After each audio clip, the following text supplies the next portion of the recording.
We're blessed to have you here in Morocco, in the city of Fez, and it would be our honor for you to deliver a message regarding Hijrah, particularly for Muslims currently living in the West. Barakallahu feek, Sheikh. If you are also living in a place where your fate is being threatened, that security, not your physical security, but the security of your fate and that of your family and your children, then as well Hijrah becomes incumbent. And modern Western civilization is not only a godless civilization, it is not only a decadent civilization, but it is a civilization with magnificent powers of deception. Oh yes, unsurpassed powers of deception. And it is not content to live a godless and decadent way of life, but it is hell-bent on transforming the rest of mankind to be carbon copies of themselves. Thank you, Samir, for the effort you have made in inviting me to be here. And as I come to Morocco, I find myself falling in love with Morocco, yes. Falling in love with Morocco. The subject of Hijrah is one which is critically important wherever believers are facing persecution and do not have the strength and the power to be able to protect themselves. It was because in Mecca there were those people who were slaves and semi-slaves and could not be protected by the tribe because of tribal law. And they were being persecuted and being killed, that our Prophet, Allah's blessing be upon him, set the example of Hijrah. And he asked them to migrate to a Christian country, Abyssinia. And they went to Abyssinia, and Ja'far, the son of Abu Talib, radiallahu ta'ala anhuma, who was not a slave, not a semi-slave, but he probably was sent there to be a leader of their group. And the negus of Abyssinia provided them with security. Similarly, when Nabi Muhammad alayhi salatu wasalam, his uncle Abu Talib died, and the new head of the tribe of Banu Hashim was Abu Lahab, who was his uncle, but who was very hostile to him. And the tribe would no longer give him protection, and his life was in danger. Then he and the entire community of Muslims, they made Hijrah to the city of Yathrib in the north, which is now renamed as Medina. Nabi Ibrahim alayhi salam, when he destroyed the temple, the idols in the temple, and they built a fire for him and they threw him in the fire. But Allah saved him. He could not continue to live amongst them. And then he made Hijrah with his nephew Lut alayhi salam to a land which Allah has blessed for all of mankind, the Holy Land. So we see the example of Hijrah. If you are also living in a place where your fate is being threatened, that security, not your physical security, but the security of your fate and that of your family and your children, then as well Hijrah becomes incumbent.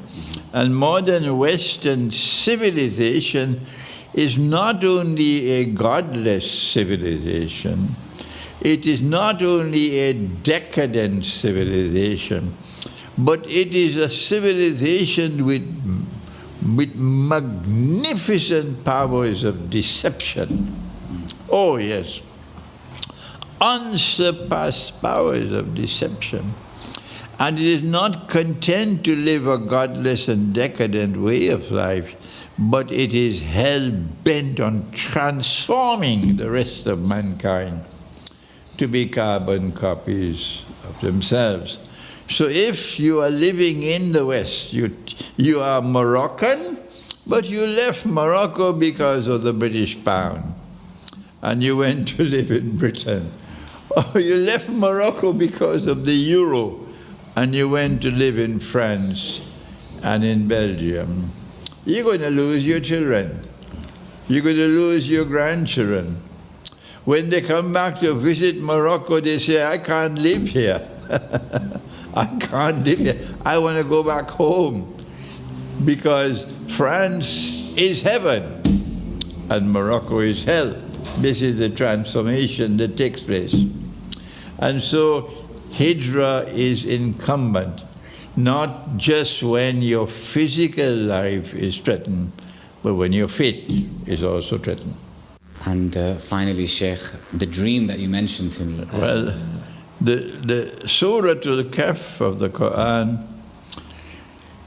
must be recognized as the surah, as the French say, par excellence of Akhir Zaman.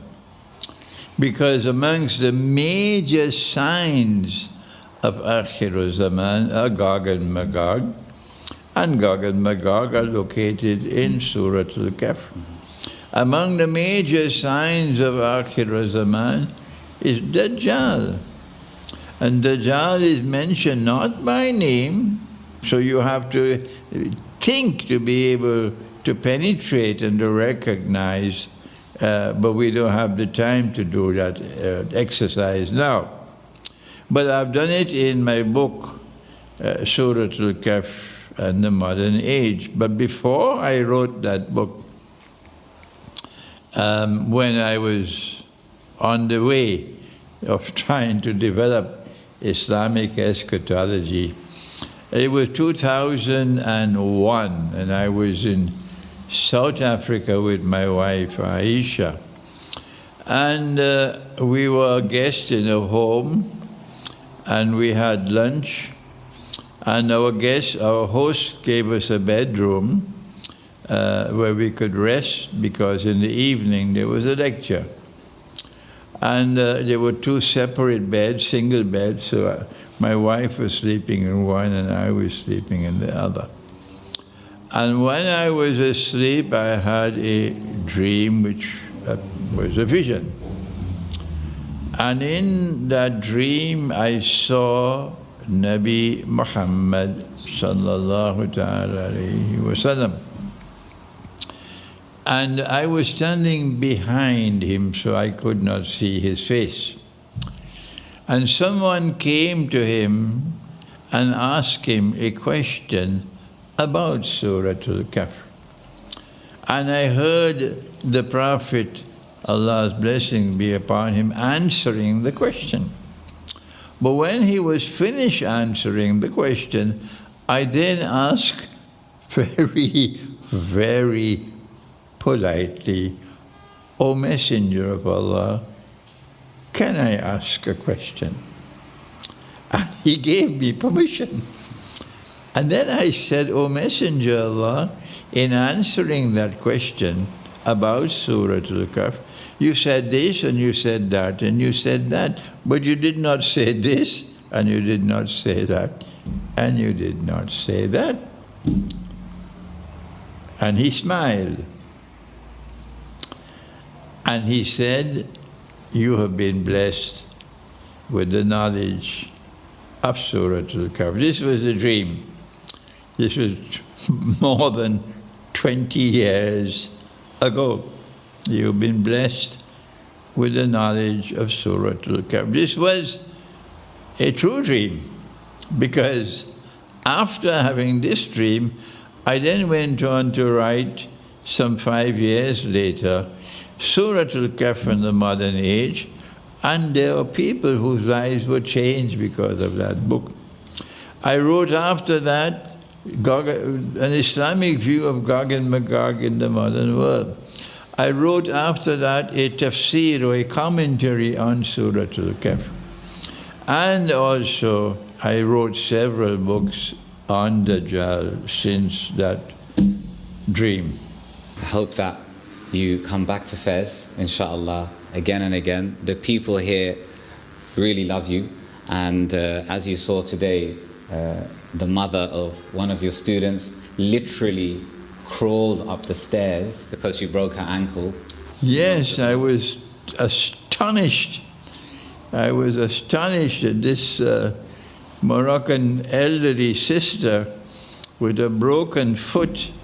And for me, it was difficult to climb the stairs to come up to this apartment, which is a lovely, spacious apartment, mashallah, Samir, and perfect for me to meet my students and have the sessions here in my visit to Morocco for the first time. But this elderly sister, with her daughter who is a student of medicine, to climb these stairs, and part of it is a winding stairs, and she did it with a walking stick and with a broken foot, and she literally crawled up.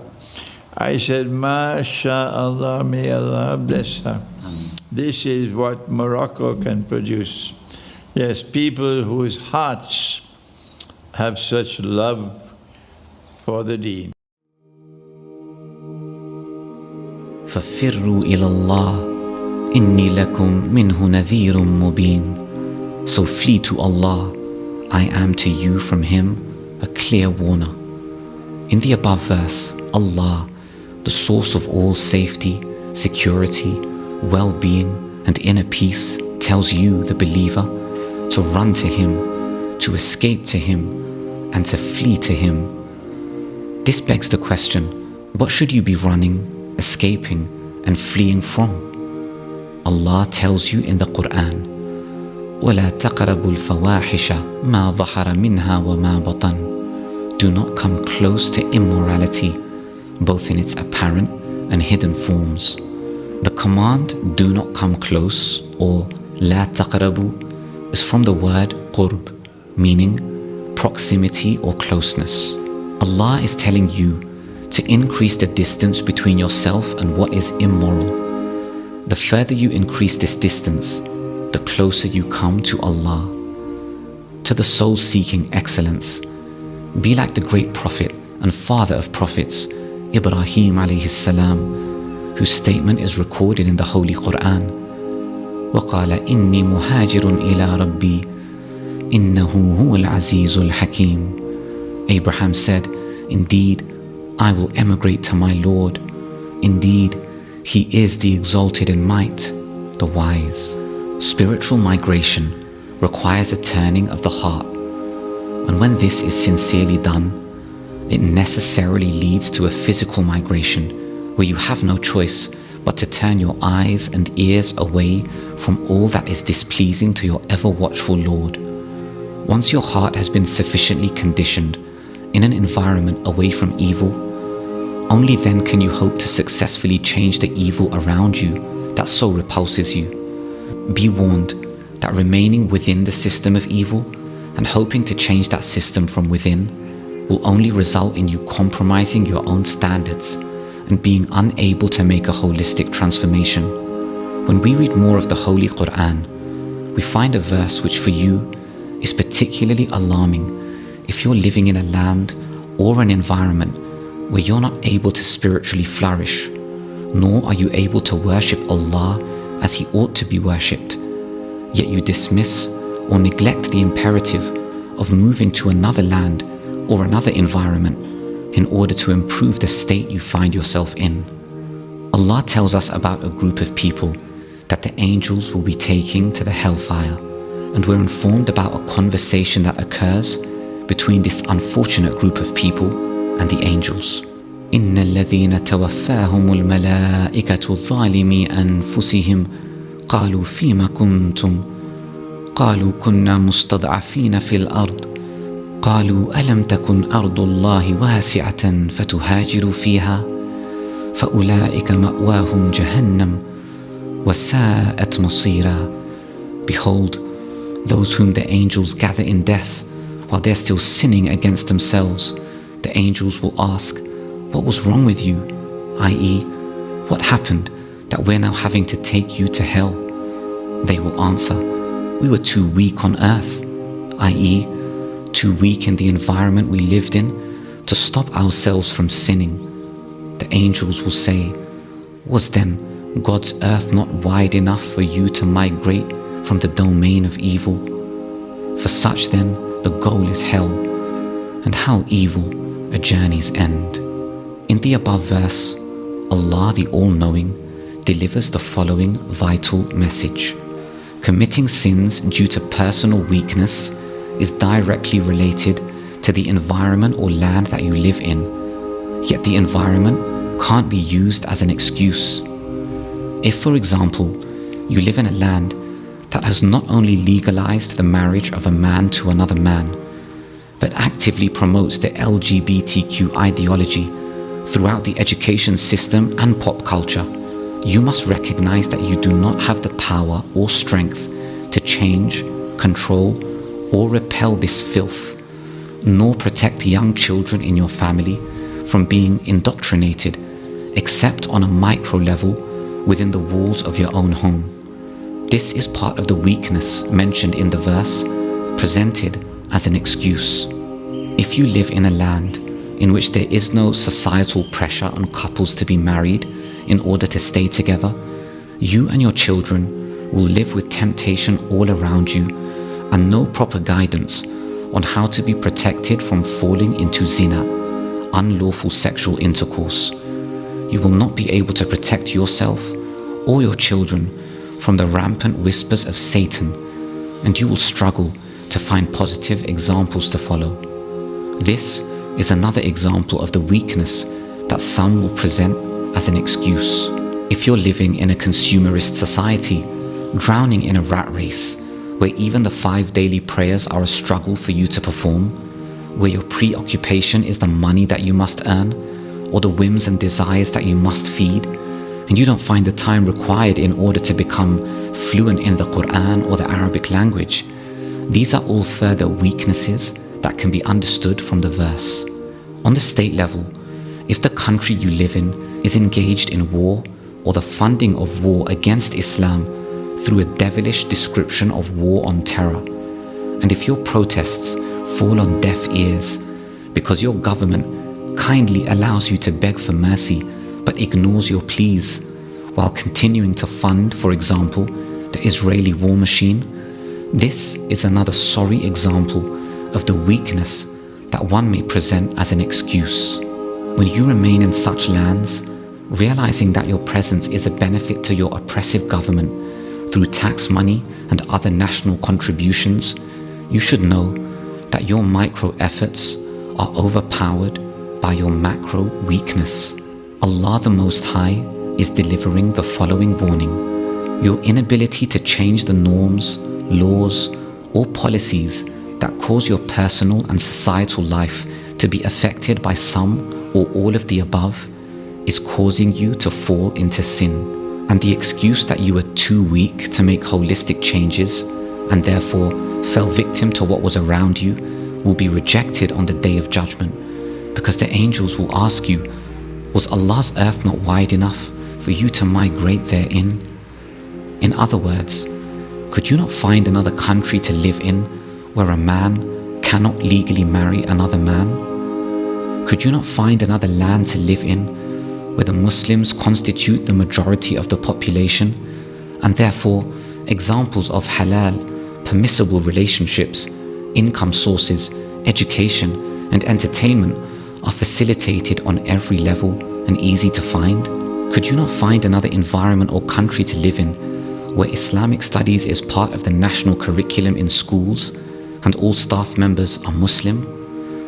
Could you not find a government to live under that is not on the front line of the war on Islam, engaged in brutal bombing of innocent Muslims, or funding regimes who show enmity to Allah? Did you ever search for societies where the majority of people you meet, from the taxi drivers to the school teachers to the doctors and nurses to the shopkeepers, are all those who have been blessed with the light of faith in their hearts. If you're constantly falling into disobedience or heedlessness of Allah, then what you must look at is the land you live in, the company you keep, and the environment that you choose for yourself.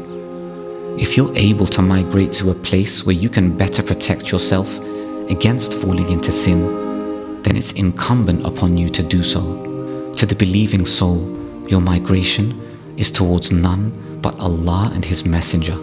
وَمَن يُهَاجِرْ فِي سَبِيلِ اللَّهِ يَجِدْ فِي الْأَرْضِ مُرَاغَمًا كَثِيرًا وَسَعَةً وَمَن يَخْرُجْ مِن بَيْتِهِ مُهَاجِرًا إِلَى اللَّهِ وَرَسُولِهِ ثُمَّ يُدْرِكْهُ الْمَوْتُ فَقَدْ وَقَعَ أَجْرُهُ عَلَى اللَّهِ وَكَانَ اللَّهُ غَفُورًا رَحِيمًا. And he who forsakes the domain of evil for the sake of God shall find on earth many a lonely road, as well as life abundant. And if anyone leaves his home, fleeing from evil unto God and His Messenger, and then death overtakes him, his reward is ready with God.